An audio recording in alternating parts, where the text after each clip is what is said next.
Can you pinpoint the 10 security gaps in your attack surface that account for 90% of your risk? It's impossible using a combination of scanners, pen tests, breach and attack simulation tools, and manual processes. But attackers can find your gaps. They perform recon and target the weaknesses with the best return. The Cycognito platform sees your external attack surface the way attackers do, eliminating blind spots. Powered by a global bot network, the Cycognito platform prioritizes your highest risk security gaps, integrates with existing workflows, and reduces operational costs. Visit securityweekly.com/Cycognito. Qualys has brought together vulnerability management and patch management, letting security teams discover vulnerabilities and apply patches immediately, all within a single, unified app. Sign up for a free trial of Qualys VMDR, vulnerability management, detection, and response today at securityweekly.com/Qualys. Welcome back, everyone, to Paul's Security Weekly. We are ecstatic to announce that Security Weekly Unlocked will be in person December 5th through the 8th at the Hilton Lake Buena Vista. Call for presentations and early registration for Security Weekly listeners is open now. You may visit securityweekly.com/unlocked, submit your presentation, and register for the early registration price before it expires. On to the security news. The hot and sweaty Mr. Joff Thayer is here with us as well. Joff, welcome. Why is it that I'm hot and sweaty? I don't know. That's what everyone was telling me. You're hot and sweaty, so I went with it. Wait, I gotta show the guns. Oh, look out! The guns are out. Guns are out. The guns. Yeah, there it is. So that's just more. Yeah, it is just great one to more. be here. We're all hot and sweaty. That's right. Yeah, I'm relieved to see you. It's glad you're Joff is also ecstatic. relieved. You're relieved for yourself. That's what you call a catharsis there, Joff.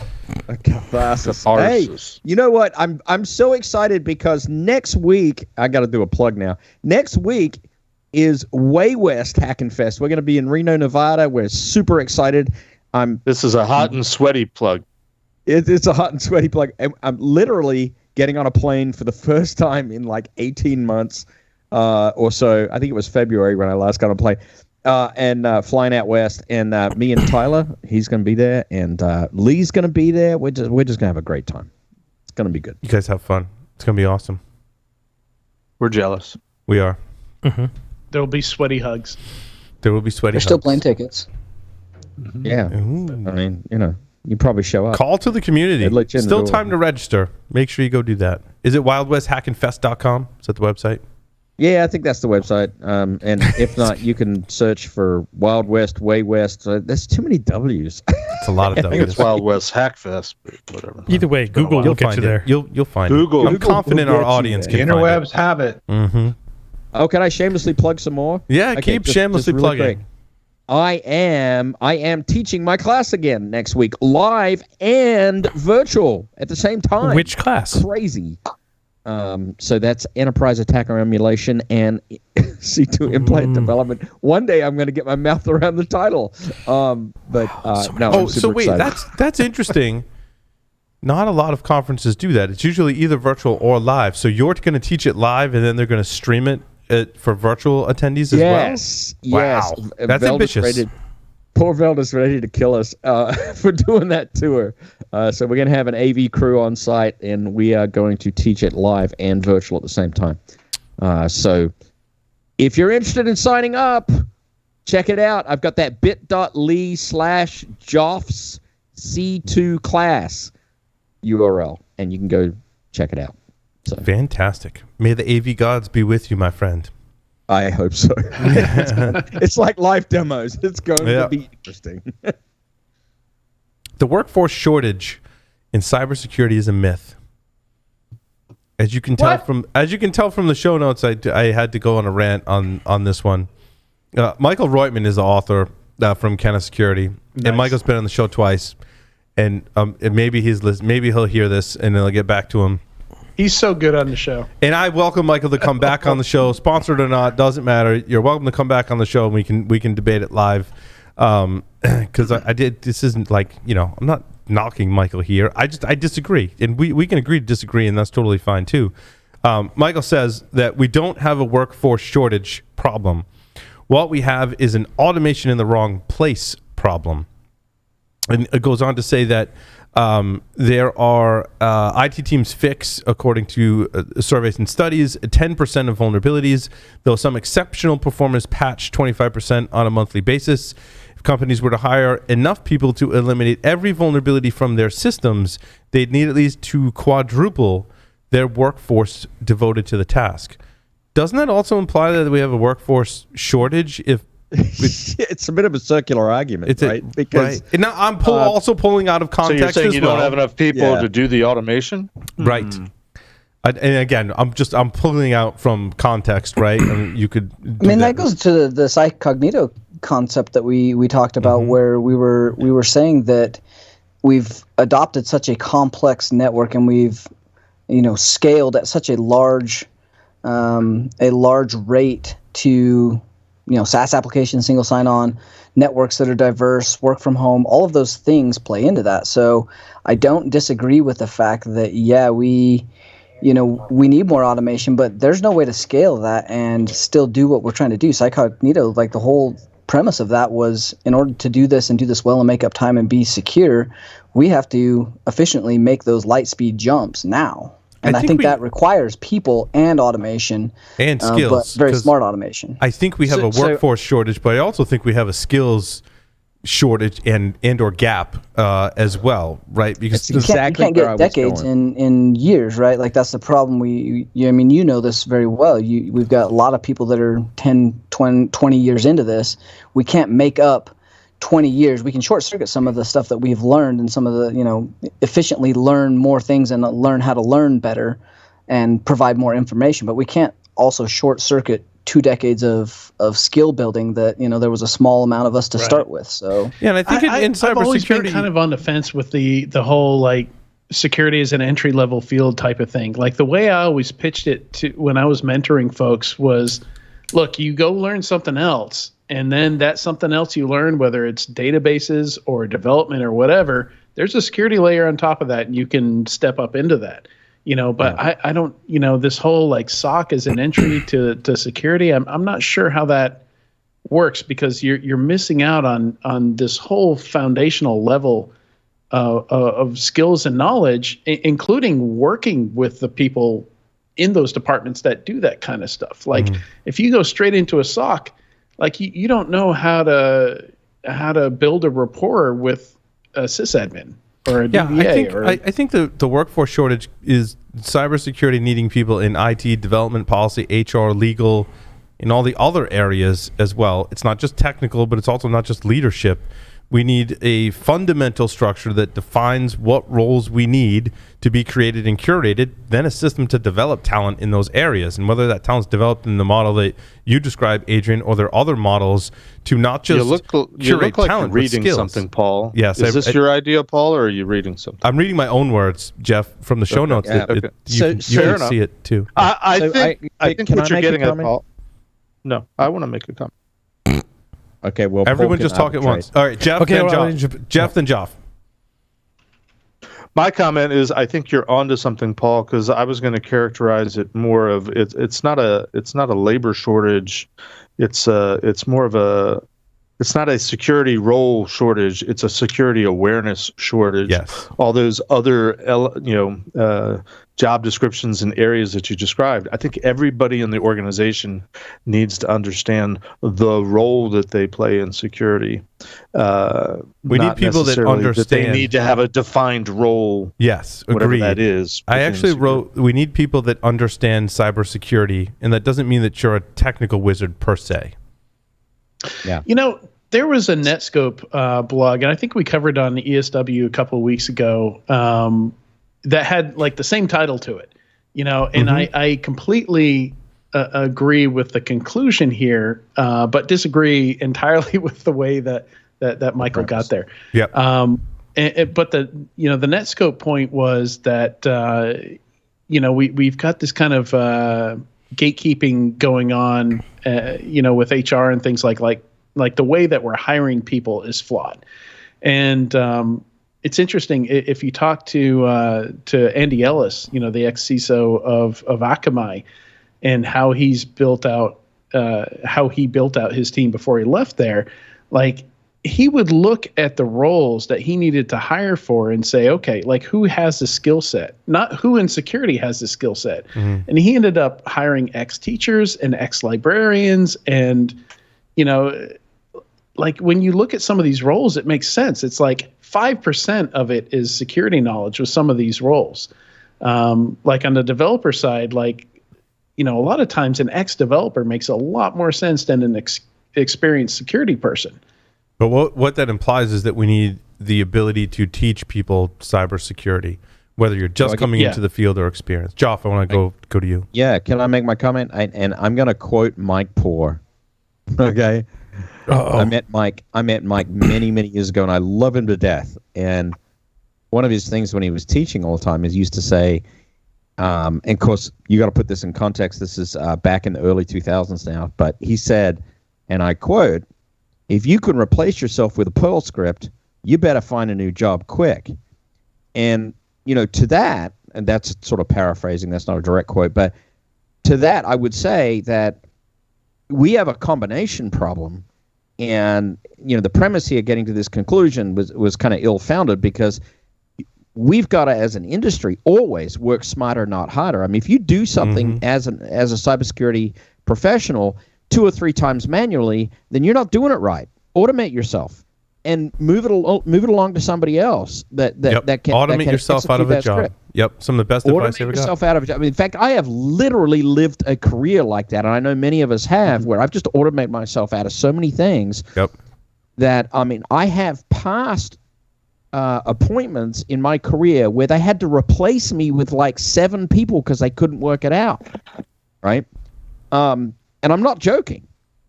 Okay, so my experience says we've got to work way, way smarter, and we need to recruit into those skill sets and basically apportion the talent into the right areas, not just grind people with manual tasks endlessly, because you cannot scale that. You just cannot scale that. And so that's the real essence of the problem. It's work smarter, not harder. Otherwise, we will never solve the problem. And some combination of automation and strategic planning and appropriate apportioning of resources to the right prioritization and the right problems is going to get us there. Yeah, I also think, another aspect that Michael was talking about is the narrative that Ken has been talking about. And look, I'm not saying this is a bad thing. Like, you should look at the vulnerabilities that you have that have CVEs and look at the ones that are actively being exploited. And you should probably fix those, right? But that's just like a small little data point in the larger picture, because as we established in the previous segment and in many shows, that attackers don't necessarily rely on just straight vulnerabilities. They rely on weaknesses in your people, processes, and technology. And that's what we have to get better at, really. If it comes down to it, when we look at a security program, it should just be part of the programs at your organization that include security in it. Security is not, I think what we end up with in a lot of the storylines that come out of security today is that security is just about patching your shit, and that's not the whole picture. That's but you should patch your shit. Like, that's important. I would like to add one more comment to that, and this is directed to all of our listeners. If you are an information security professional, the best thing you can do for your career right now is patch your shit. Is to learn how to program stuff. To help your carear. Get busy with some Python or some C# or some Golang. I was going to bring that up, Joff, because I gave a talk back in 2015, and Paul's already heard me mention this once today on a call earlier today. But it was basically about the new security practitioner versus the old security practitioner. And I felt like we kind of had the split going on that was like mainframers versus, IT folks, Win Linux admin folks of the 2000s, where, a lot of security folks were pushing back a lot on having to learn to code. And I went out and I pulled from thousands of job requirements, just to look at what the new jobs were asking for, because this is when DevOps was really hitting, cloud was really hitting in 2015. And, almost all of them, you need at least scripting experience. You got to. like it's. Yeah. I agree with you. It's time to get over that. But that doesn't apply to every role in cybersecurity. Not every role, but we need more builders. Paul's totally throwing a bomb by saying that because, frankly, it does. I call bullshit. If you want advancement, I mean, if you're fine being a SOC analyst for the rest of your life, and God bless you. What about a CISO? Does a CISO know how to code, or does they just need people on staff that know how to code? If a CISO knows how to code, he's going to understand the world around him a whole lot better. So what is that? I guess what is that basic understanding that you need to work in cybersecurity? And does every role in cybersecurity need that level of understanding? I don't think you should have an absolute for any role in cybersecurity. Like I mentioned before, like we need more librarians in cybersecurity. They don't need to know how to code. They need to know how to take data and do what librarians do and categorize it and organize it in interesting ways. So I'm not sure an absolute helps either. It's not everybody. They need to know the concepts because software is everything. Software is the entire essence of our being today. And if you don't know the concepts, if you don't know what an algorithm is, if you don't know what, virtualization at the application level is and what it actually means from the software stack perspective, you're really not going to know how to do your job very well. Right. But to translate it to healthcare, most that work in healthcare have a basic understanding of anatomy and diagnostic testing, right? That doesn't mean that everyone that works in healthcare is what you're saying. Can do a ultrasound guided procedure or operate, be in the operating room.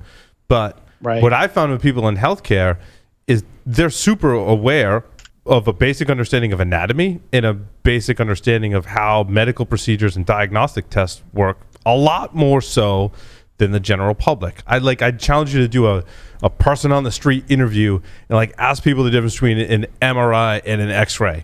And most people will surprise you. So what we're saying is they the need an architectural understanding, right? Yes, we're saying correct. They need an understanding of what this software stack is. They don't need to know how to program it. Okay, I'll concede that point. But they need an architectural understanding of what the software stack is, correct, and what it means in the overall delivery of the IT product. Yes, there's a baseline. There's a baseline. Jeff, just to hold be on. Jeff, devil's advocate. My turn.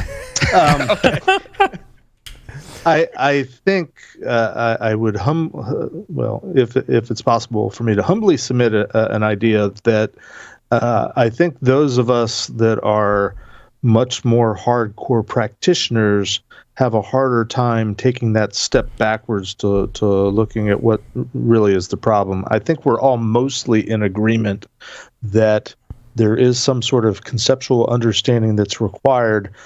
I would say to Joff, more of a technical architectural understanding if you're going to be having a hands-on IT technology software related role, which would fall under the umbrella of security or cybersecurity.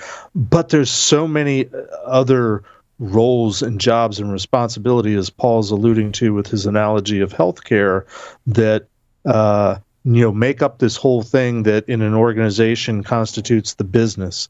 And my other comment I want to make, just sort of overarching, is that I think the article, I agreed with the first premise and disagreed with his initial conclusion, and going back to the very beginning of the discussion of the article. I think we as humans operate on the assumption that security in a business context, in a professional context, wherever we work, whatever we do, it's either done already for us. I guess this would extend to us as consumers too. Security is taken care of for us. The things that we use are already secure, or somebody else is looking out for it and watching out for it.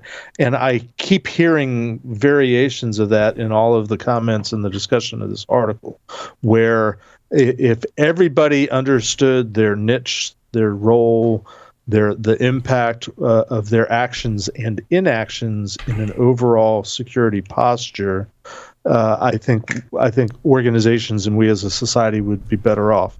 Paul, you mentioned people, process, and technology.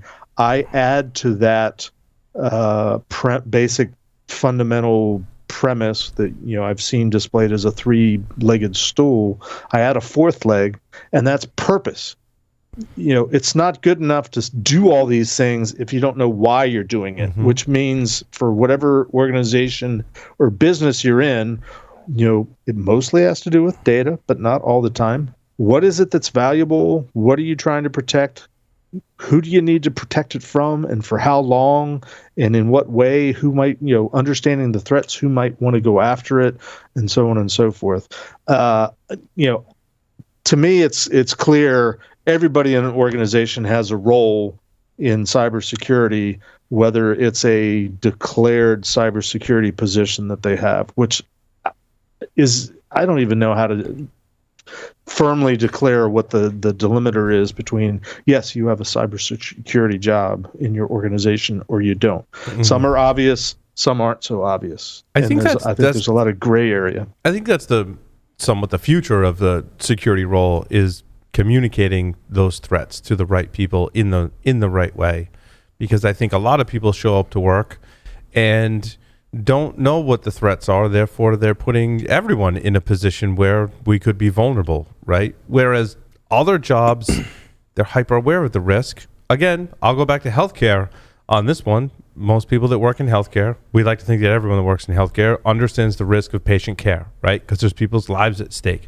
I think that's one of the analogies, that when we put that as an overlay on cybersecurity, when people show up to work, they don't understand the threats and the vulnerabilities and the risk that they could pose, and what threats are out there, and to your point, Jeff, why people may want to attack.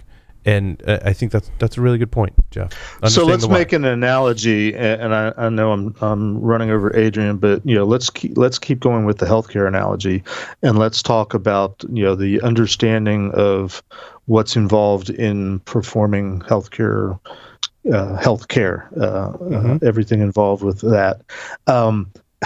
Let's apply this to the real world. In the world that we're living in today, where we're opening up post-COVID, we're coming out of things, a lot of people are vaccinated. What would people in the healthcare industry say to the lay citizen, the average citizen, of whether you should wear a mask or not, and under what circumstances? And I'm working on the hypothesis, and maybe I'm a little tad cynical and curmudgeonly, but when I go out in the public world these days, to the store or to a restaurant, which we're starting to do again, if I see someone in a mask, I assume that they've been vaccinated. If I see someone not wearing a mask, I assume that they haven't been vaccinated. It's backwards, right? You got to agree or disagree? See, here in Tennessee, we simplify it. Just nobody's wearing masks at all. So you just but I don't know. I could go back to Jeff's point. In the person that should be making the decision about mask or no mask, or whether there's a security control or not, should have that technical understanding. Well, the point I'm trying to make, I think the politicians, it's a risk-based decision. You use it as an analogy, and what are the risks? What is the risk criteria? What is the evaluation that one should consider on whether you wear a mask or not? One criteria should be, have you been vaccinated or not? Maybe another criteria are the people that you're routinely exposed to within your family or within your bubble that you live in. Are any of them high risk or not? And to back up Joff a bit here, his point is, in a world that's been eaten by software, to use the Andreessen quote, if you don't know how software works, you're kind of immediately at a disadvantage. Yep. If you don't know how viruses work and spread, epidemiology, then maybe you shouldn't be the one making the decision whether or not people should wear masks. You mean everybody just said that I'm right? Okay, I'll take it. Yeah, we kind of all did, just back up your point, Joff. That and I still agree. There are roles in cybersecurity where you're not a technical wizard, but that doesn't mean you don't rely on and work with people of various skill sets, all the way up to super ninja technical wizard, right? To help you make those decisions. And to clarify, I was referring to the vast majority that are, underneath the management umbrella, the worker bees, right?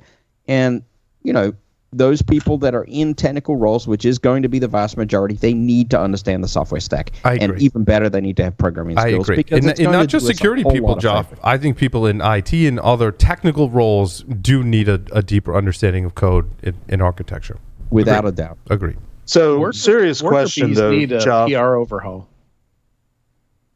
Serious question, Joff, because I in my day job PCI work, I am encountering more and more cloud environments and this, that, and the other in the cloud, which is all software based. Do you amend your statement in reference to cloud architectures and all the IaaSs and SaaSs and PaaSs and all that stuff that's now in the cloud? Is it still understanding the software stack, or do you have to understand how the cloud works too? It's the same. It's the same thing. I double down on it. Mm-hmm. In fact, if anything, become intimately familiar with the APIs that are driving the cloud and learn how to hack them, which is programming, flat out. Yep, flat out. So what you're saying is one of these days I have to learn APIs. Gotcha. Yeah. I've been resisting it for quite a while. Yeah, I think APIs are easier than code. Well, I mean, the APIs are pretty are easy code. once you dig into them. I mean, APIs are code, and you write code to interface with APIs. And I think a good exercise, Jeff, if you want to get an understanding of how they work, is to do some of that. And it doesn't matter to like which one you pick or what language you write it in, but once you've done that, to Joff's point, you will gain, I think, a better understanding of how to implement and protect something like the way applications talk to each other through APIs. Right. I mean, and I've done it with AWS. I've done it with Azure. I haven't done it with Google Cloud, but those APIs, I mean, the entire cloud is software control. Yeah. And once you learn those APIs, you just drive it. Forget all the GUI crap. You just drive it from the APIs. All right. Where do we want to go next? We need to talk about other stories this week.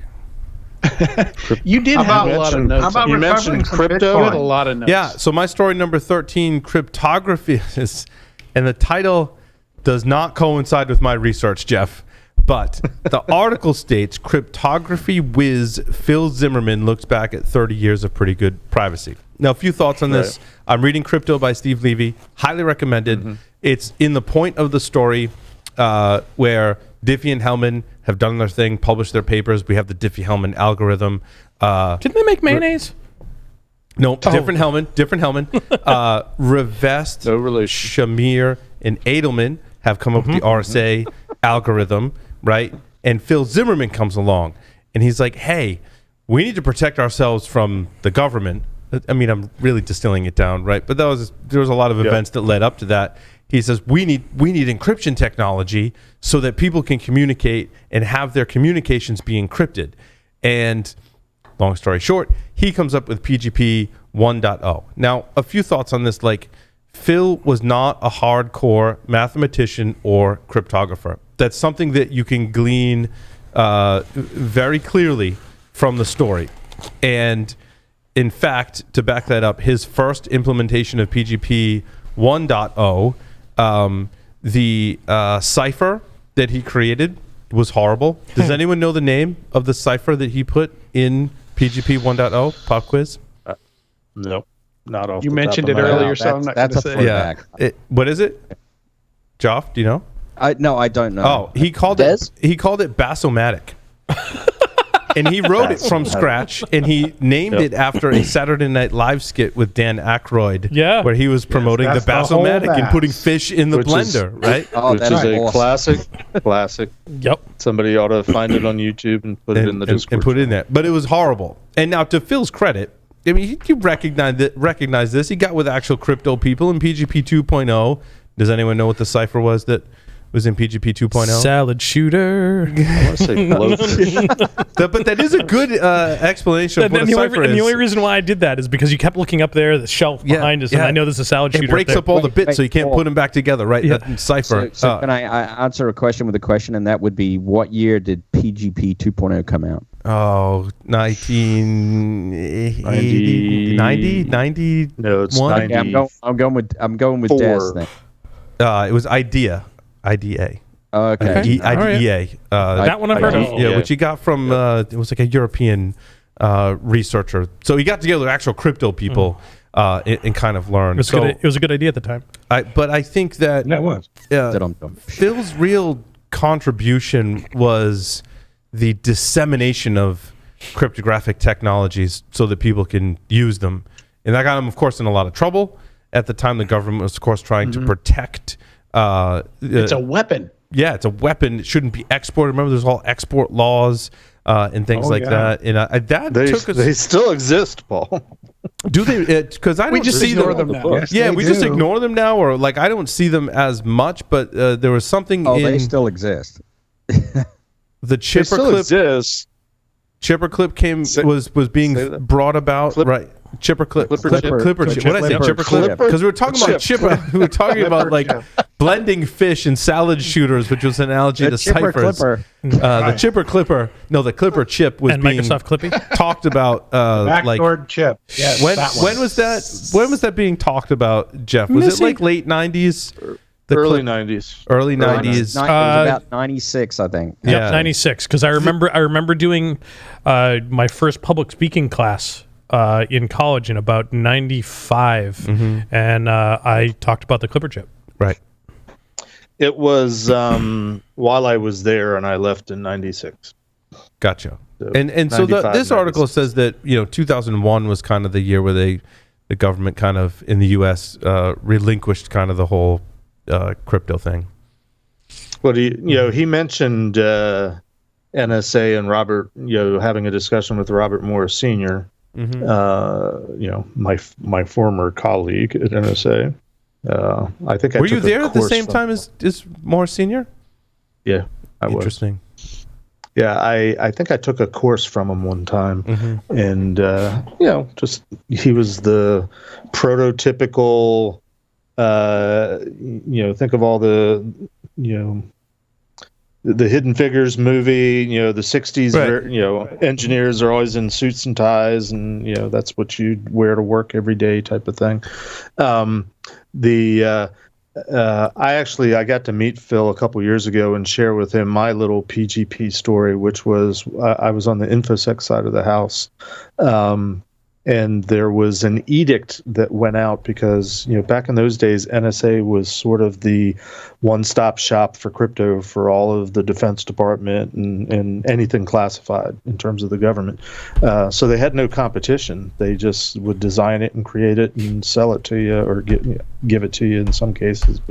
But you as the customer were paying for it one way or another. And we were approached by one of the armed forces branches. I don't recall which one it was. Not that it matters. And they said, "Hey, well, what about PGP? That seems to be pretty good. Why can't we use that to secure whatever our email or whatever, rather than the multi-million-dollar, multi-year contract that you're making us go through?" So this edict went out. Literally, everybody drop what you're doing within what was C4 and probably all of InfoSec. Anybody that could do this, find an attack on PGP, break PGP. And there's always been rumors for years and years about whether NSA could break PGP or not. So I am not about to reveal any deep dark secrets, and nor am I going to confirm nor deny whether PGP was actually broken.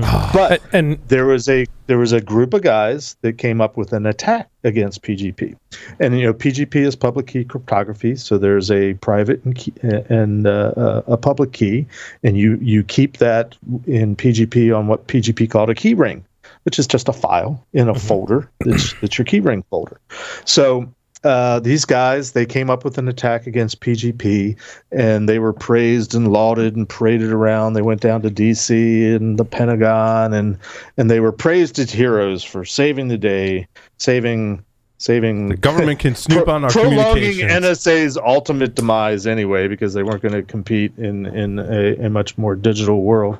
But they got huge cash awards and all sorts of accolades. And some weeks or months later, they were doing a lunch and learn for us peons, their coworkers in the C4 lab, which was a larger room where they could set up like a slide projector and project a presentation. So they're going through their attack, and I can tell you what the attack is. They found in whatever the prevailing word processing package was at the time. It was WordStar or something like that. WordPerfect? I think it was predecessor to WordPerfect, but something along those lines. They found some unused byte space in a document, and they wrote some code and embedded it in a document that would essentially, if somebody opened the document, it would execute the code and copy the key rings to a file and exfiltrate it out on a future email. Sound familiar? And see, now the NSA doesn't have to do any of that cryptography breaking. They just create a secure messaging platform called ANOM. There you go. Yes, they do. Great segue. Actually, I'm almost done. Before you can segue, I mean, my little punchline. I listened to them give this presentation on how they came up with this attack against PGP, and they got to the point where they were asking questions. I raised my hand and I said, "Wouldn't this attack work against our crypto as well?" And they stopped and thought for a minute, and they're like, "Yeah, it would," because all I was doing was stealing the keys. Right. And I said, "Well, then what's the big deal?" And they're like, "Well, we were tasked to find the attack against PGP, and that's what we did." I'm like, "Well, you guys are bogus, because PGP was not attacked. In this instance, it was the key implementation and key distribution." Right. Segue away. so Larry. ANOM. Lee. Oh, I did. See, I didn't even have a story on that, but if Lee, you got one, then let's Yeah, go my for number it. one. Awesome. Yeah. There was the FBI distributed this messaging app on phones that had pretty much everything else disabled but this. They were sold through the black market. Of course, they weren't attributed to the FBI. I think the FBI backdoored the app. The app actually came from some guy who turned, in exchange for providing them access to that, got off on some minor crime. And then so they started in 2018, I believe it was, distributing these phones. They had over 9,000 users, 25 million messages they went through. And what did they do? They got the key. They got the key for the Bitcoin wallet that they paid back the Colonial Pipeline. That's a different story. Is it? Yes, Is it? Yeah. So the NOM, they just busted they wrote 500-600 warrants and got hundreds of arrests around the globe. 4,000 cops in Australia alone. It says And I just 800 thought people they amazing. arrested. This is social engineering by the law enforcement that worked. So, Lee, my understanding of the whole ANOM thing is a little bit different in that there was no hacking involved for any of the government agencies to monitor these communications. It was a mole. No. Well, yeah, they created the app, and if you read the EULA, it said these communications are monitored by the government. Even better. More Everybody no knows one, nobody reads it. no See, one it reads the doesn't matter EULA. what the EULA says. No, they Best place to hide it. Exactly. and the criminals were saying this thing is cool. Go buy one. Yeah. Do you know how many private keys are in EULAs? So All many. of them? Damn it. So many. If I only, gotta we, read if the only EULAs. we'd read them. Yep. Is this you're like gonna read 'em, a right? bad joke at a geek party? Yeah. How many private keys are in EULAs? Ready? So that was an interesting. We were having that conversation at work today, and Mike Poor was chiming in. Back to adding some Mike to a previous segue. Mike comes up twice tonight. He, Mike comes up a lot on the shows. We need to get him on the show again. Yeah, he was talking about that there was something about a EULA that he had remembered because he collected weird documents like that for a long time. Not surprising. That the EULA said, basically somewhere in that, hey, my name is so and so, and if you read this EULA and you read this part, email me, and if you're the first, I'll send you $100. So Mike emailed him. No, Mike didn't email him, but this was after it came out. But it was 7 years before someone ever emailed him. Wow. Yeah. Holy crap. Yep. Wow. Yep. Now, for like that an says it all. entire day, everyone's going to read half of the EULAs that they're presented with. And That You're going to reminds read me, the first worker 7 pages, productivity the just second dropped. 7 pages. it's not worth it for $100 to read every EULA that you have in your possession. I'm just saying. True. But it reminds me of an exercise that I took in grade school. It was probably junior high, what you guys call middle school, where we were given this quiz. And the very top of the page, it says, read the entire set of questions first before you do anything. And then there was like 20 things where it was like, stand up at the beside of your desk and pat your head, and spin your all sorts of weird physical activities that you're supposed to do, and there's like 19 of them. The 20th question or statement was, once you have read this whole document, sign it and turn it in. So if you followed the instructions, You signed it and turned it in. read the whole thing, sign it, and turn it in. But the whole class is, dancing around, climbing on their chairs, doing whatever. Everybody fell for it, myself included. Yep. So That's if you're like going to read it carefully, but don't bother reading a EULA. Yep. That reminds me very much of a programming final I had in college. I forget which language it was. Go to the store. If they have milk, get milk. Go to the store, get milk, and if they have eggs, get 5, and you come home with 5 gallons of milk. Yep. Yep. Yeah. No. But as we went through the semester, he had us create, a program that did A, and then we had a program that did B, and then a program that did C. And but at the final, it was create a program that takes the output of A and passes it to B, and then takes the output of B and passes it to C, and give me the output of C, show me the code.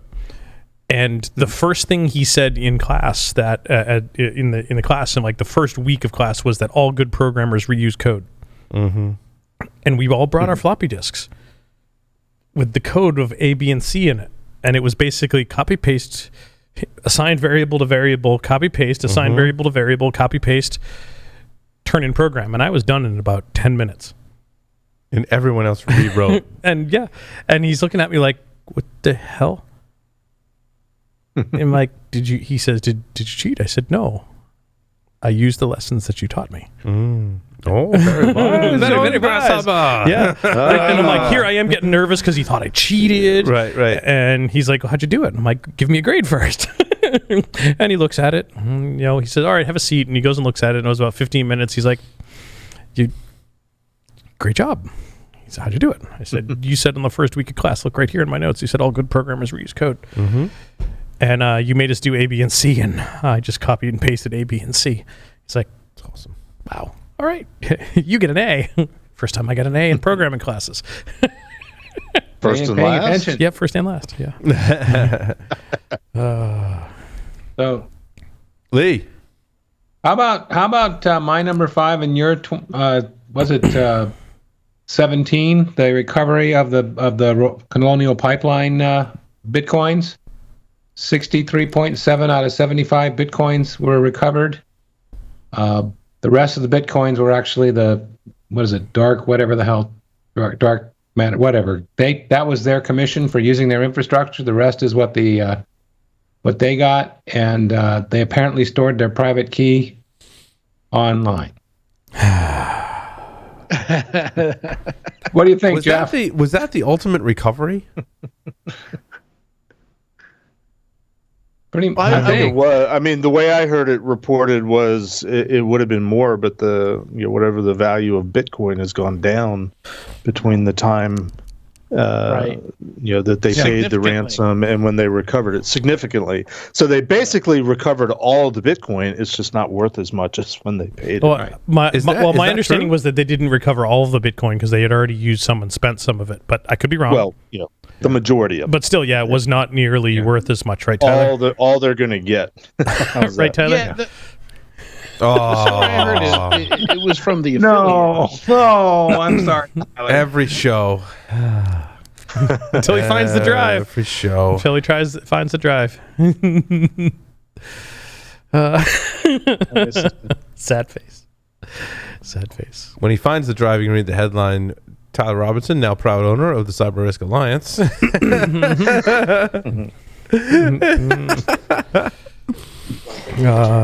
Six Teslas. I was hoping it was a more One for interesting each of us. story than that. I was hoping the U.S. we hacked into some hacker system and recovered the Bitcoin and took the fight to the attackers, or even if we uncovered a mole and they leaked the key, or Maybe in the docudrama, that'll be the story. something. So the anecdotal PGP story that I told in this story just reminds everyone that the cryptography is very, very rarely what is attacked. It's almost always the key is compromised. Management, right? Yep. Yeah, we're at the point in the story now of DigiCash, actually. And now I can't remember his name, but there was someone in, I want to say 1995, that came up with the concept of digital currency that would use cryptography. And the first occurrence of that I can date it back to is the founder of DigiCash in 1995. The first application, which never made it to production, was you can anonymously pay for tolls from your car. Like EasyPass says who you are. This system did not, kept your payment anonymous. And was the first occurrence that I could recall in study of the digital cash that uses cryptography. Craziness, right? Now we've got, listening to that now is kind of weird, because I'm like, all the cryptocurrencies we have today, it's exploded. Yeah. You want to, little divergent segue onto something like, that type of history. Imagine you are reading Return from the Stars by Stanislaw Lem. Oh, I thought you were going to say, imagine you found a hard drive and it had Ron Paul cash. No, that was me today. Ron Paul coin. Yep. Ron Paul coin. Worth nothing. Not even worth the bits it's printed on. All right.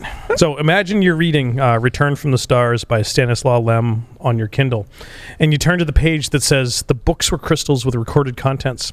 They could be read with the aid of an option, with an opton, which was similar to a book, but only had one page between the covers. At a touch, successive pages on the text appeared on it. Creepy. Yeah, that book was written in 1961. Wow. Wow. Yep. Oh, yeah. We got lots of other fun stories in here. What other ones I wanted to cover? Oh, At least the ones you mentioned in the intro, right? No, we don't cover those, Adrian. You got to get in the swing of Paul's Security Weekly. We don't cover any stories that we say in the monologue. TikTok. Oh, okay. Gotcha. How about TikTok? It's not doesn't pose a threat. I mean, we come back to we said this from the beginning. We were going to have that lull where everybody banned TikTok. Everybody was done with TikTok. It's a big security risk. 3 months later, it's out of the news. No one cares. Everybody has TikTok installed. And now it's even more popular. And now they're collecting biometric data, including face and voice prints. I saw that. I think what we came to was that TikTok collects a lot of data. Maybe more so than most apps, but not all apps. And therefore, I guess what we came down to is it's up to the user to make the decision as to what information you share. Yeah, what's your security risk posture, right? Does that matter to you? And then, again, we go back to, okay, so who cares? If it doesn't matter to you, does it matter to your wife or your grandma? The data that you choose not to share is probably fairly limited in comparison to the people that share a network with you, and therefore your data can be accessed anyway. So if it can live in the Apple App Store, it can't be as horrible as we need to ban it as a country. At least my opinion. Again, you leave it to the users to make that assumption. Apple protects its App Store better than anyone else's App Store. And so if it's abiding by their policies, it's likely not... I think I'll go so far as to say it's not bad enough to ban from an entire country. However, you should do some due diligence as a user to scrutinize the applications that are on your devices and your family members' devices. It's nothing new, right? This just goes back to that forward thinking. This is a 100 or 1,000-year war by China. We are not thinking long-term enough with the ramifications that apply directly to us now.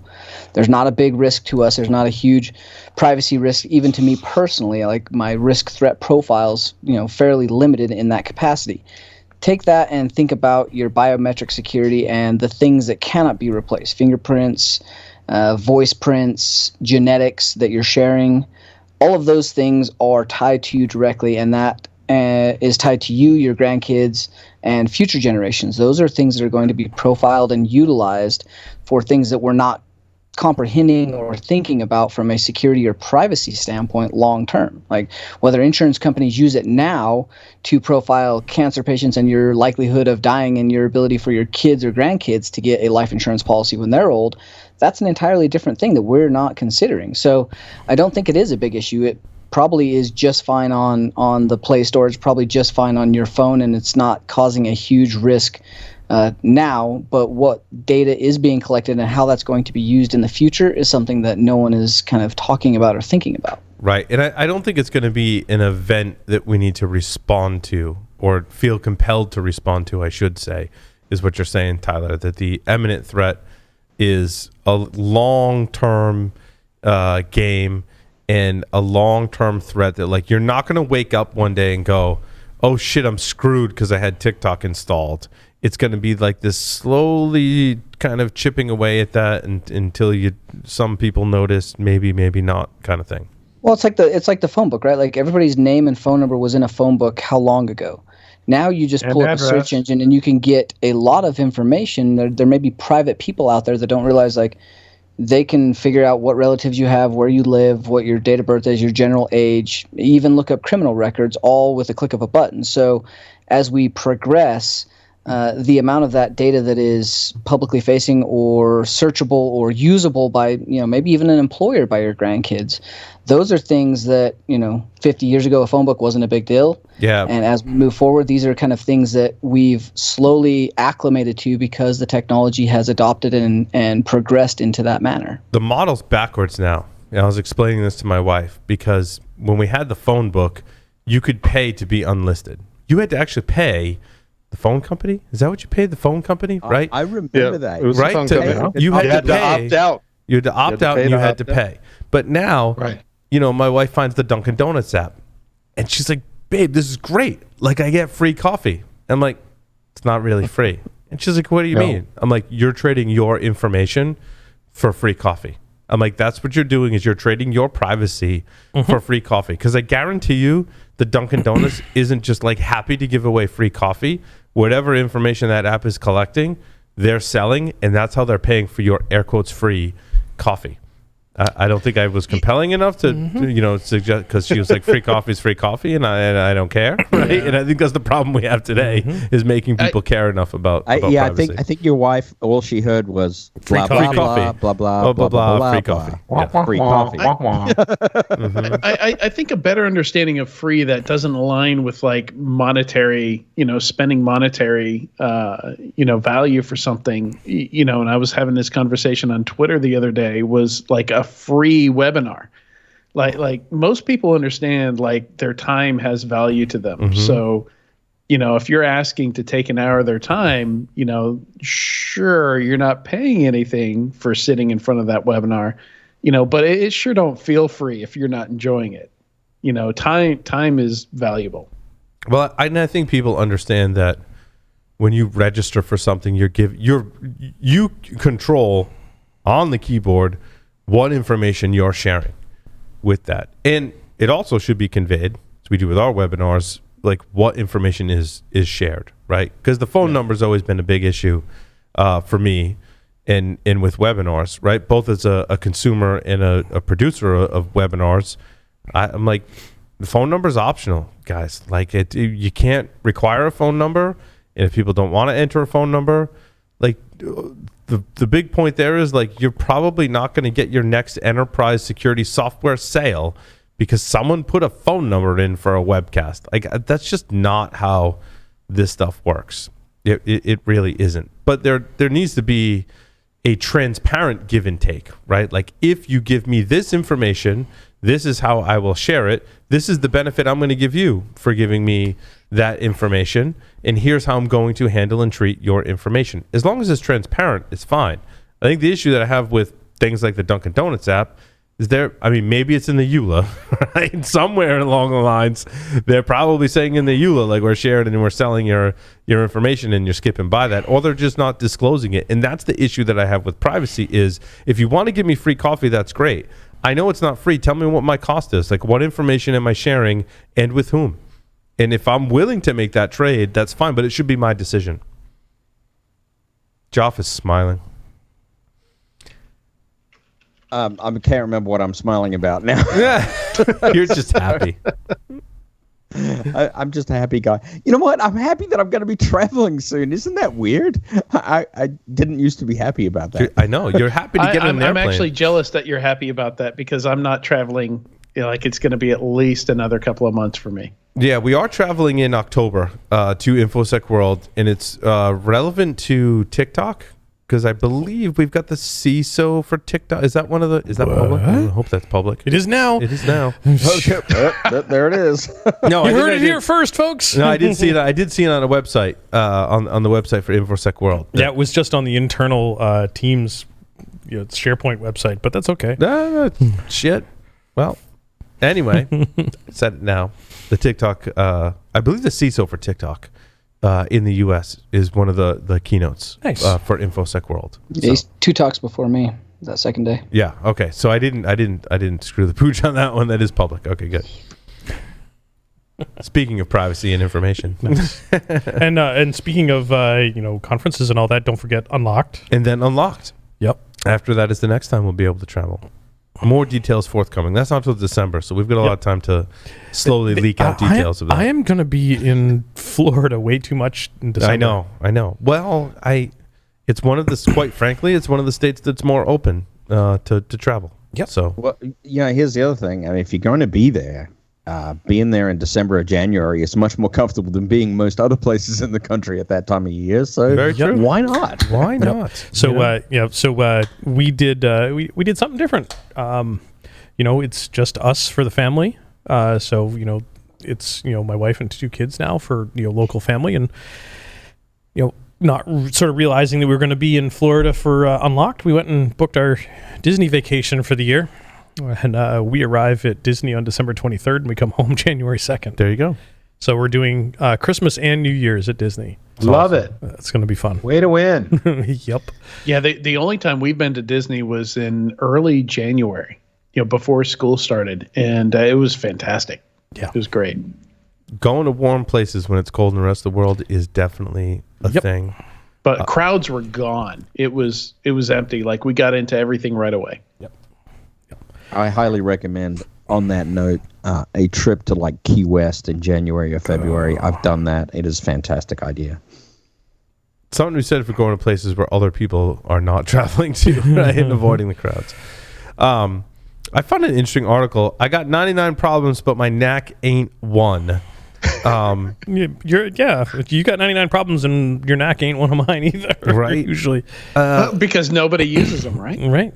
I was trying to understand the technology behind this, and using a transparent bridge as one way to bypass a NAC. I think what they were getting at is, if I have a transparent bridge, I have Can to I help you, Paul? Do I have to? Yeah, Joff. Do I have to be plugged physically in between the system, and then I can communicate using its? That was one thing he didn't say, is where in the chain I have to be plugged in, because I understood I don't it think as you have to be. I got to be plugged in between the computer and the network, and then as a transparent bridge, I can transmit and receive traffic from that MAC address. Right? Yeah. No. So remember, a bridge is just a 2-port switch. Right. Yes. Well, that was his other thing. Or is it a 2-port hub? A 2-port hub. No, it's really just a Or a 2-port, VM with 2 2-port NICs. switch. Mm-hmm. Yep. It's really just a 2-port switch. But the key here is that the MAC address that you present to the NAC solution has to be the same MAC address that the NAC solution will accept as a port open event, which is going to be a MAC address that is whitelisted by the solution. Someone's already authenticated to the NAC. Their MAC address is whitelisted. Right, right. So NAC's downfall is that traditionally it is dependent on 802.1x being on the client side, but Correct. not all devices have 802.1x on the client side. And so for things like printers and multifunction devices, they've had to make exceptions. And the exception is authenticate the Ethernet address, authenticate the MAC address. So what you need to do is spoof that MAC address in whatever device you're in, plug into that same port, and you're off and running. So, transparent bridge, well, that really is just a way of, plugging in a two-port switch, or you can even have a multi-port switch. It doesn't make any difference. But the key is presenting the right MAC address for communication to the actual switch port upstream so the NAC solution accepts it. Right. I got you. And that's really where it's at. Actually, it's funny you say this, because one of the most fun times that I had on a red team was when I actually built an interception box that was a transparent bridge and had a cellular modem in it, and I put it in between the so it's not just about .1x or not .1x. I put it in between the .1x client and the switch. Yep. The .1x client still authenticated, but it was coming through my Through your transparent bridge. That's what he was describing. Yes. This is the other thing that they're describing. But the fact that I had a transparent bridge there bridging that traffic through means I can look at all that traffic. And in fact, I can even play games with some of that traffic.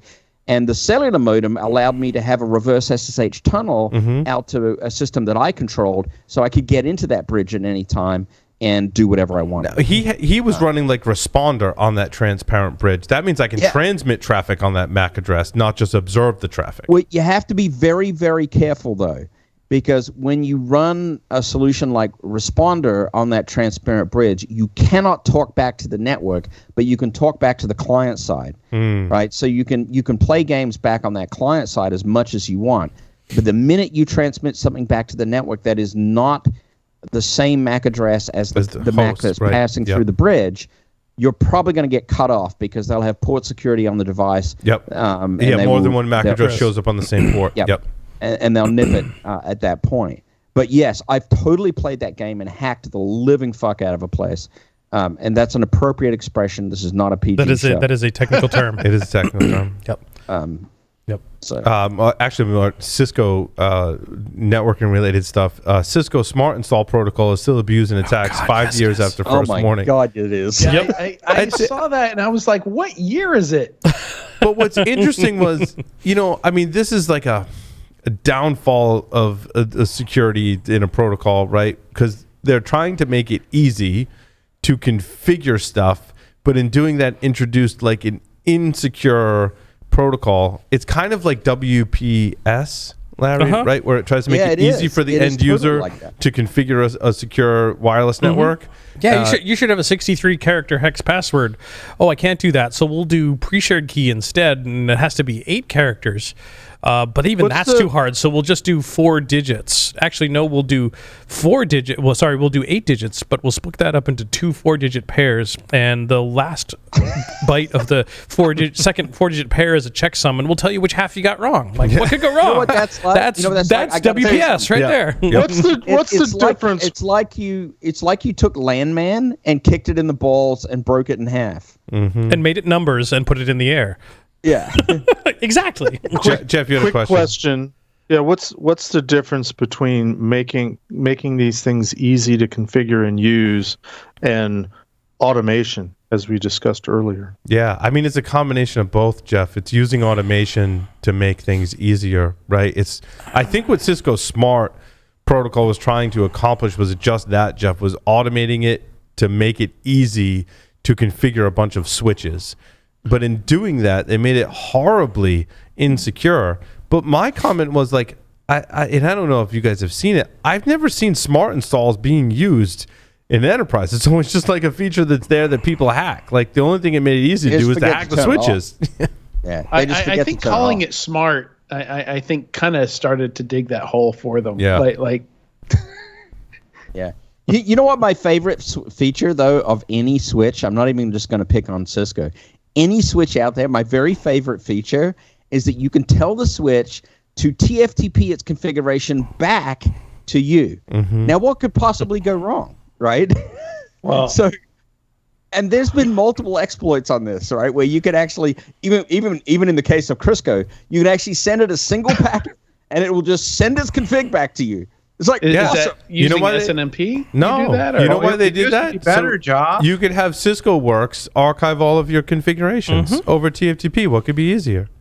Right. But Totally, by the way, on a different tag, totally found like entire like SMB shares with Cisco configs on them that has broke people's network right open, right? Because you just run those things and crack them. And Well, I think it's similar, Jeff, to cryptography being broken because you just pour, you find access to the keys. Finding access to the Cisco configs is like having access to the keys to the network, because we all know a lot of those password hashes that are in those are very easily crackable. Or it's, I was just going to say, or it's like cracking passwords, because you're not really cracking a password. You're guessing the right password. Yeah, correct. Tomato. Yep. How do you prevent ransomware? But actually, turn off the firewall. Actually, this Back was up a your pretty shit. good article, I have to say. Like a few times this week, I looked at the titles. This Adams? No, I do want to talk about. We should segue Showstacks, into yeah. Adams. This was actually an eWeek article with a title of how you can prevent ransomware, and I was like, this is not going to be good. Like, this is just going to be a distillation of all the advice that we've given people for the past 20 years.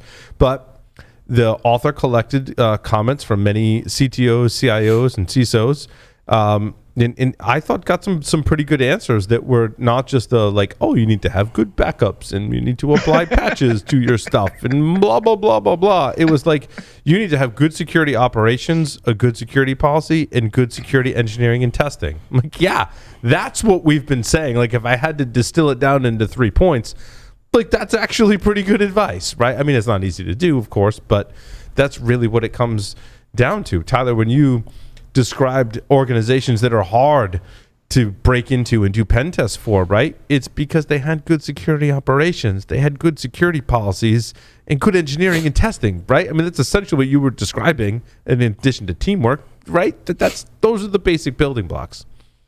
Yeah, I mean, you look at that, this is from a high level and like a C or executive level. This is fundamentally a good roadmap and things you definitely should do. The problem becomes but how? Yeah.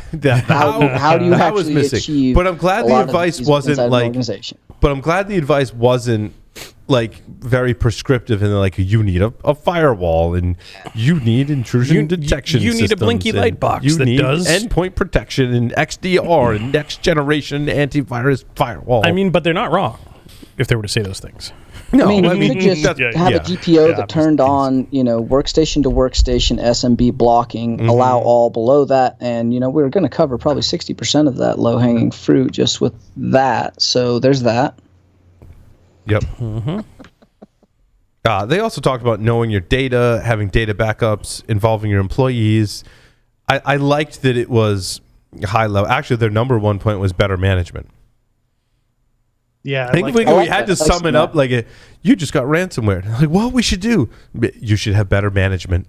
And you can even interpret that in different ways, and it's still applicable. Like, better management of your security program, better management of your technologies, better management of your data. It kind of all comes down to better management. Well, I mean, if you look if you get into the details of how ransomware is being used today, especially in a lot of these extortion cases, where they're hitting the whole organization, it's not just opportunistic ransomware where somebody clicks through a bad link and boom, they get the ransomware screen, where they're hitting a whole organization at once. Deploying the ransomware to encrypt files is like step 17. So when you're looking at it in that context, those first 16 steps, better backups is not going to be your first go-to. It's going to be how do these first 16 things happen, first of all? Yep. Yeah. Speaking of, what about the Adam Showstack article? I didn't read the Adam Showstack article. You were telling me about it before the show, though. Yeah, I mean, I got a quick chance to skim it, and sounds like ransomware is not the problem. Adrian read it too. Yep. Adam's article was ransomware is not the problem, and this was back to the same things that we were talking about last week. Like, yeah, it's not it. The ransomware is not the thing. It's all of those basics that we could be doing that we're not, like principle of least privilege and network segmentation, and talking about clicking shit and. Yeah, all of those types of things that we were talking about last week. I mean, those 16 things I mentioned, I mean, that's what this is getting into again. It's saying, look, step I prefer 3, 12. A 12-step program? The 12-step PCI program.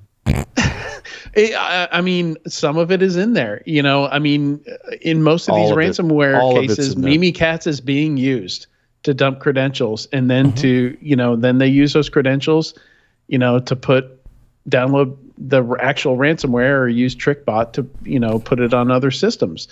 And like you read those in between steps and it's like, it's the same crap that's been done for the last 10 years and you're not noticing it. Yeah. One of the things I love about Adam's article is he mentioned the book that I think I was trying to reference last week. That is Building Secure and Reliable Systems by Heather Atkins, Betsy Bayer, Paul Blankenship, and Piotr Lewandowski, and 2 more authors. Heather's the lead author on that, and we interviewed her on Enterprise Security Weekly, episode 187. And it was one of the more notable interviews for me, and I think to be called out in Adam's article is totally appropriate, because I think it's around what we're saying, right? If you want to be more secure, you got to build more secure and reliable systems. And I think it's one of the works that is the application and operationalization of DevOps theory, in that there are unilateral teams that are highly focused on accomplishing a mission, but include all of the functions and work closely together on things like being fast, being accurate in the requirements you want to meet, being secure, all in one team producing that one product. And I think that that's really where the concept of site reliability engineers comes into play for me, and really helped me understand that was my interview with Heather. Nice. And I think that's really where we need to get to in terms of just the resiliency and building those. Well, secure and reliable implies also resiliency too. And once you're comfortable with that, then you can move on to chaos engineering, which is just agreed. Let's do some crazy shit and see if you survive it. But I think that if philosophy is the right word, or approach, fits into what I was saying earlier. It's that expectation, the paradigm that the things that we use should already be secure. Agreed. And I agree with that philosophically. Where it breaks down in the real world is the lack of the appropriate motivation for organizations to actually follow through on all that. All these companies and organizations that are getting hit with ransomware, and the sky is falling literally for a lot of them.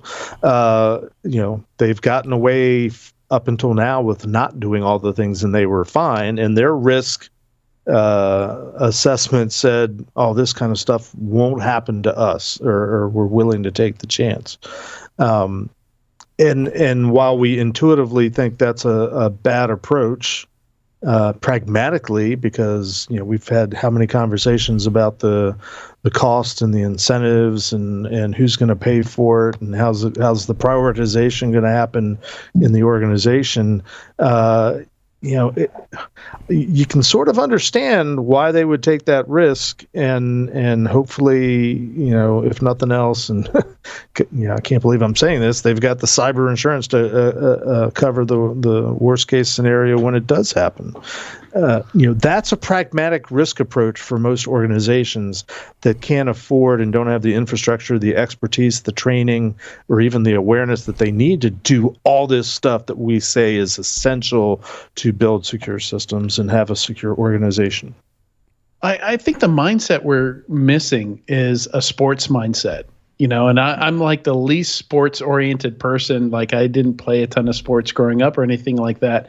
But the thing that keeps hitting me is the only way to get good at this is to practice. And if you're not practicing the kind of stuff that happen in these situations, if you're not using your pen tests, and other opportunities to practice, to see how good you are and to see if you'd fail or not, if you're only doing the one IR test a year that PCI requires, like, how good is a sports team going to be if they practice once a year? Not very good. I agree with that, but the annual pen test, I have never seen a pen test in all the companies that I've worked with in PCI. I've never seen a pen test report that was actually a pen test, where they were actually testing the defenses and seeing how well they performed. It was either a glorified vulnerability scan, or it was at best company I'm working with right now, they have a vulnerability assessment and report, it's a missed opportunity, which is really what it is. That's absolutely a missed opportunity. And here, I thought you were going to say, Jeff, that I've never seen a pen test report at a PCI company where they actually tested the pens. But rarely. No, also rarely is it even a test. Yeah. It's not a test. They just verify that there are pens. They don't actually test them. No. Well, now wait a minute. Don't forget Rita's test of the pen. Rita Strand, John's mom. The pen is for signing the AOC. Oh, of course. Jeff, touche, mister. There's that.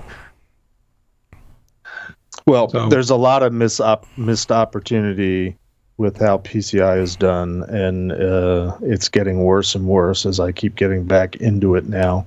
But I still say everything that you need to protect yourself against ransomware, anything you can come up with. I defy any of the co-hosts or any of our listeners to come up with something that is a protection against ransomware that isn't already in the PCI data security standard, or the risk cybersecurity framework, or the CIS top 20 controls. I mean, it's all the stuff that we know should be done. It's all the basic fundamental stuff. And, we can tell people again and again they need to do it, or we can keep exploring the reasons why they're not doing it. I think there might be one. And that's something that's been in my head, and it's not based on scientific research. It's the It's the diversity of solutions. It's that you don't just pick up Amazon. You pick up Amazon Azure and Google Cloud. You pick it. It's like you've got this whole menu of very similar platforms, and you don't secure them all. You don't apply the solutions across the board, and you got so much diversity you can't be smart on all of them. Well, I think it even goes a little deeper than that, Lee. I think I agree with that assessment, but I also think it's so many organizations are really just pushing the easy button when it comes to implementing technology. And they're like, hey, I can go grab this, I can go get this, I can go deploy Windows systems across my environment, I can set it up, it's easy, and I don't have to put any more effort into it. Again, I'm pushing the easy button. How much is I got a Windows how much domain. of that is them pushing the easy button, and how much of that is them not being given enough resources or support from? Well, I was going to say it's not the easy button; it's the cheap button. Yep. Yeah. But because I agree with Jeff's point in total. There's a lot of really good standards out there that cover this if you follow them. But if you've got too much going on, you're screwed. And because you don't want to spend. To Adrian's point, you don't want to spend the money to do it correctly. You can spend less money. That was Jeff's point. Well, you can spend less money. I don't know whose point it was, sorry. But you can spend less money and get it done, right? Yeah. And it's operational and everyone's working, and that's great. But the penalty that you're going to pay, perhaps at some point, is you might get ransomware, or you might get hacked in some other way. I mean, today it's ransomware. Tomorrow it could be something different. And my point is that PCI is one of the few regulatory standards out there that is mandatory and has had teeth over time to properly incentivize organizations to follow it. Now, organizations more and more are figuring out how to do the bare minimum or dodge it, or not take advantage of the fact of, they've cleaned up all the card data in their environment, which is what PCI is focused on, but they don't apply the very same principles to anything else that's sensitive or critical within their environment, because nobody's telling them, hey, this is a good framework. You should be doing this everywhere. I don't disagree. I think, PCI is the data security standard, but for payment card data, right? But I agree, Jeff. You could apply that to the other aspects of the organization, and I think it does cover many of the operational risks to your data in your organization as well. I'm open to be proven wrong, and I often ask the question, back in the former times when I would get into arguments about the efficacy of PCI, to those that say, well, it's just the bare minimum. It doesn't begin to do what you really have to do for security. I'm like, give me an example. Tell me something that you should be doing as a basic fundamental security practice that isn't in some way, shape, or form in the PCI data security standard. It's the reason I did the MITRE ATT&CK framework mapping, because I suspected that all the mitigations that the framework ultimately points to in order to prevent or detect all the attacks that are tracked, are already in the PCI data security standard. And, it wasn't 100%. There was a few things that, they're not really there because, newer technologies or just the nuance of what the attack framework was looking for in terms of mitigation. But it was like 93, 94%. It was there. Well, and again, I think the piece that's missing is that practical piece. Again, yeah, I agree with you. If people do, 100% of what's in there, they're starting the right way, but you still have to practice with it, to be able to detect these different things. You have to know to look for them. I think you can do 100% of the PCI and you can still end up with target where, somebody shouted, the problem in their face and the person was still kind of dumbfounded and, deer in headlights, didn't know what to do. Most of the failures we see when we do a postmortem through a breach is people in process. It's they've got the technology they need. They have most of the controls they need. But it's the people in the process. They haven't put the effort into the people in process to implement security. No, when you can tell somebody, right, hey, look, you've got a problem here, like FireEye did to Target, when they had that issue. And that person does nothing. That's where the problem needs to be solved most of the time. So going all the way back to the beginning, that first article that, the problem is the lack of automation. No, it's not the lack of automation, in terms of the labor shortage. It's people being knowledgeable and aware and as you're saying, Adrian, practice. I agree with all of that. There's a lot built into the PCI standard that implies continuous activities, repetitive activities. There's lots of stuff that you're supposed to be doing on an ongoing basis, but we are seduced by the lure of automation saying, set it and forget it, and you don't have to worry about it. Oh, and by the way, if the buzzer goes off or the light blinks red, what do we do? What do we do now? There needs to that be wasn't in the demo. There needs to be a focus, and I think Microsoft could serve as an example. Bill Gates sent that famous email that said, or was it Ballmer? I forget which sent the email. No, it was Gates. It was Gates that said, if you are working on code and you see something could be a security vulnerability, you are to stop everything and work on that security vulnerability. And I think the end in cord, right? And that set the priority for security and the focus and the effort of security for Microsoft, so much so that it brings us to today, where they have 6 0 days that they fixed that were being exploited in the wild. The employees permission to give a shit. Yes, at least they're finding them. But one could also argue the counterpoint, Jeff, right? Which is at least they found them and fixed them, right? Right. and didn't just ignore them. So I don't know. That's why we pen test. That's why we do all this ethical white hat stuff. It's because we're finding the problems before the bad guys do, ostensibly. Yeah, I think but use those for practice. Use those. Get some cards. Get some dice. Tabletop. There you practice. Yeah, I mean, practice is important, but I think there's a lot of nuances too in security that you can't be doing your due diligence, the bare minimums, the basic hygiene, and all the things we talk about, and you can still be a victim of ransomware, right? You can still have pen tests and still practice like you can still be a victim, right? And I think at the end of the day, it's about the response, and hopefully you catch it before it gets bad. In ransomware, I think in this context is interesting in that if you do have a really great response program and you understand that attackers are going to get in and do stuff, and I just got to catch them faster than everyone else, you can, in a sense, mitigate this issue, because once they've gotten to the point, someone already said it already in this episode, once you get to that point where they have ransomware stuff, they've already done a ton of stuff that you can detect and respond to. Yeah.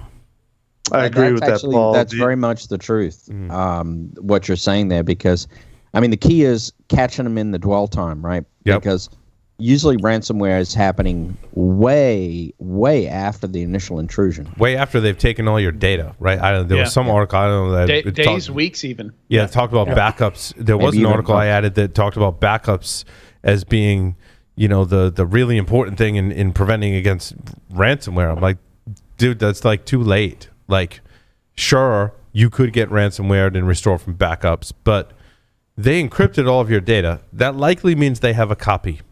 In that now you've just got compounding problems. Think about this. I mean, if they've already intruded and, days, weeks, months ago, and you go ahead and restore from backup, and they have installed persistent backdoors, you're just going to restore their backdoors. Yep. And if they've got copies of your data, hopefully you notice that huge chunk of data leaving your network. Oh, wait, never mind. Did you see the case where the company said, could you please leak my data? Yeah, so I can get it back. My backups didn't work.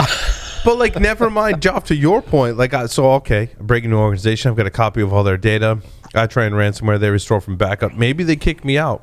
What if I go study that data? And that leads me to get back in, right? Exactly. You don't even need that, right? You talked about having, router configuration files you found in SMB. I have all that now, right? I am poised to break back into your network. I'm the captain now. Mm-hmm. You talk about things like KRB TGTs, which live for 10 years, and or service tickets, or any of the other things with inside of Active Directory. If you set some active persistence and you've got, Azure, you've got AD Connect that's syncing up to the cloud, you got O365. I'm going to build my own service ticket, build my own service account. I'll be back in, as soon as you restore. That's going to go on, and that's never going to keep someone out. You've got to rebuild and do this differently, and there's a lot of security steps to do this right, which is why all the high-level things, like Jeff's right, like PCI covers all of the things you need to get right. It's the nuances of the devil's in the details and how to do this in order, in the proper manner, and get the details right and the fundamentals right, all the way down to the nitty gritty. Yeah, and the nitty gritty in your core infrastructure. With Infection Monkey? I beg your pardon? Have any of you guys ever played with Infection Monkey? Yeah, I played with it a ton. In fact, I built one prior to that and then looked at their code, and there's a lot of similarities there. They've done a great job, and Guardicore actually, I think I can say I've tested some of their stuff as a product, and they've done a really a good job because they leverage things like Infection Monkey, and they test their software continuously so they can detect and be able to have that visibility when things go crazy like that. Like, that software is pretty legit in some of the mechanisms it can use, and it can be extensively expanded very quickly. Yeah, but you gotta know what to. But in the terms of agile, you gotta know what to test. And I think it goes back to what Tyler was just saying. There's a lot of nuances when you build infrastructure like Active Directory. There's a lot of nuances, and you got to know what to test. I mean, back to our attack surface monitoring. You got to know what to test before you can really get good at take advantage of something like Infection Monkey. To test all of those things, you got to know what you're testing, and you got to know what your controls are, and that's super hard. Hey, final thought on PCI real quick, to reinforce what I forget who was saying it. I think it was Joff. The goal is to minimize impact, not to keep things secure. The reality is you're going to get breached in some way, shape, or form. The proof point for PCI is that there's a whole requirement that's devoted to making sure you're capturing log data and copying it to a centralized server so that you can perform a forensic investigation after the breach has happened. Which requirement is that? So I can commit it to memory, Jeff. 10. Requirement 10. Ooh, very good, Adrian. Impressive. I've spent a lot of time, way too much time in PCI. Yeah. Not as much as me. Ooh, fight. Fight. I've been in it since it existed. We're gonna. There's gonna be a test. Since it was Visa, CISP, and MasterCard SDP. 2004. Yeah.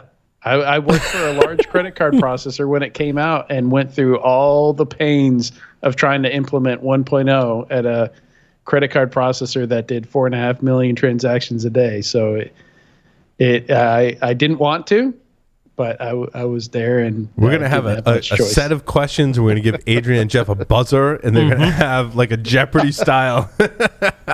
Let's do so it. entertaining. I can see it. PCI Jeopardy. Here we go. PCI security deathmatch. Who's going to judge? Because none of you know the answers. Which vendor was We'll called look 'em out up. in We got PCI Google. 1.0? I bet you know this, Jeff. And they removed it absolutely quickly know it. thereafter. And it's why it doesn't exist in soft copy form, but I have a hard copy of it. It's tripwire. Yeah. What requirement was it in? Was it called out in? Ruh-roh.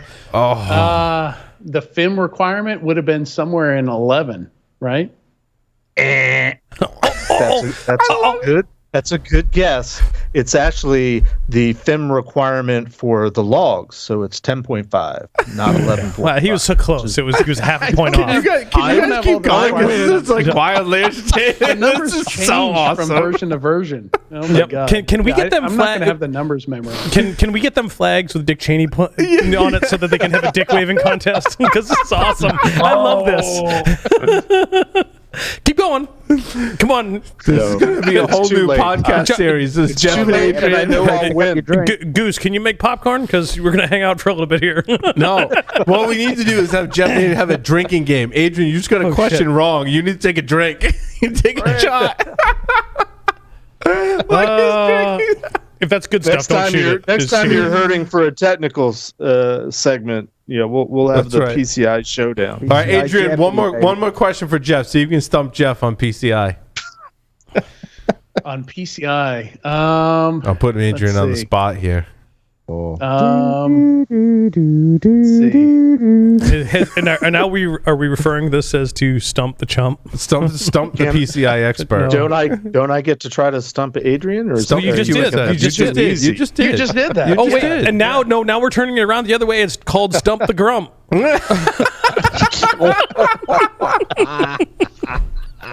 Get off my lawn. There you go. Adrian, I'm trying to buy you time here, buddy. Come on. Yeah, He's yeah. like, you can see his the, gears turning. Gears are turning. It's tough not to give like a practical question. Like one of the toughest requirements is the do you go with code review or WAF? You know that requirement? 6.6. The answer is always yes. Jeff knows the requirement.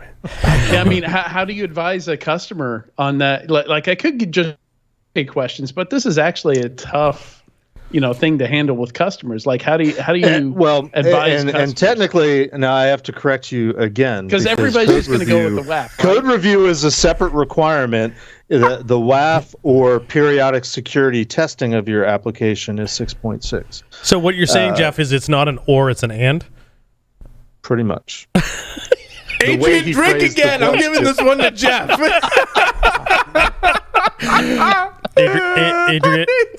Adrian, we love you. We love you. Oh, we love you, Adrian. That's awesome. I want to keep going. So several years ago, when my kids were young, when they were children, there was a TV So many show years ago. like, "Are You Smarter Than a was it sixth grader? Sixth grader, I think yep. it was.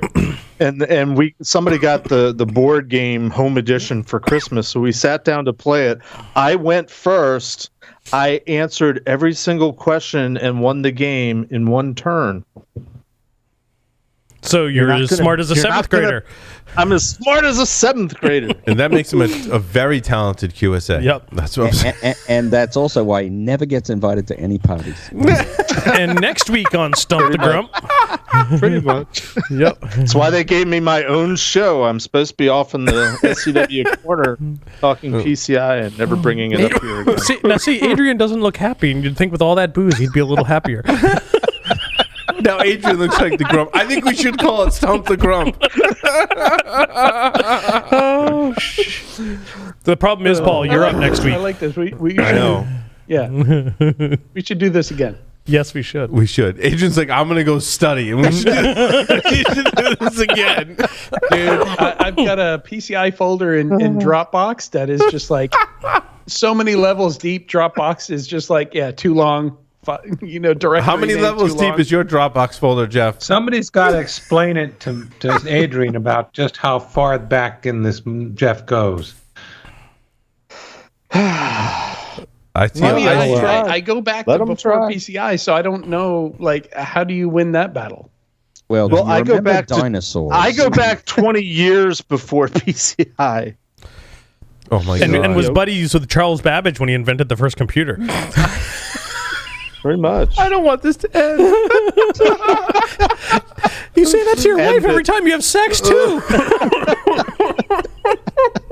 I remember when our internet was a string in a cup and we kept yelling And 1-0. Paul's wife says halftime's almost over. Can we call this, Larry? Can you take us out? Yes, Larry, please. Make it take us God. out. It's got to end. I don't even know if I can. Like, the words are escaping me over and out.